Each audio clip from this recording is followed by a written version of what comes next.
కూటమితో కలిసి ఉండాలి అంతే. అంతే తప్ప పదవి లేకుండా సీఎం వద్దని ఈయనే చెప్పాడు కదా. ఎవరు అడిగారు? సీఎంగా నేను పనికిరాను, చంద్రబాబు నాయుడికి మించినటువంటి నాయకత్వ లక్షణాలు నాకు లేవు, తెలుగుదేశం పార్టీ లాంటి సంస్థాగత నిర్వహణ మనకు సాధ్యం కాదు, డబ్బులు లేవు, పబ్లిక్ అంత లేరు. ఎక్కడో ఎందుకు? సింపుల్ అండి.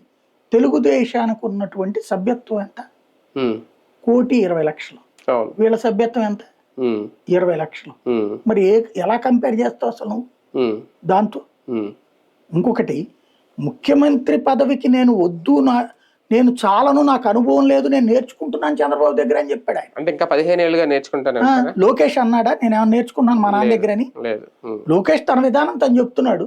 చంద్రబాబు నాయుడు మా అబ్బాయి దగ్గర నుంచి నేను తెలుసుకున్నానని చెప్తున్నాడు. లోకేషే ఇట్లాగా గూగుల్ వాళ్ళతో మాట్లాడాడు, లోకేష్ ఇట్లా మాట్లాడాడని చంద్రబాబు చెప్తున్నాడు. కానీ నేను మా నాన్న ఆదేశాలతో లేదా మా నాన్న సూచనలతో నేను ఈ పని చేశానని ఒక్కరోజు లోకేష్ చెప్పాడు అనుకోండి. చూడండి ఒక్కసారైనా. మా నాన్నగారంటే గౌరవం, మా కుటుంబం అంటే గౌరవం, అదంతా ఉంటది. అంతే తప్పించి మా నాన్న ఇలాగ నాకు ఎక్స్ప్లెయిన్ చేశాడు, నేను వెళ్ళి ఈ పని చేశాను, నేను గూగుల్ వాళ్ళతో మాట్లాడడానికి మా నాన్న ఇన్స్పిరేషను, సింగపూర్ వాళ్ళతో మాట్లాడడానికి మా నాన్న ఇన్స్పిరేషను, ఈ మాట ఇప్పుడు చెప్పాడని చూడండి. సీఎం అయ్యాక మాట్లాడతాడు అతను, సీఎం అయ్యాక మాట్లాడతాడు.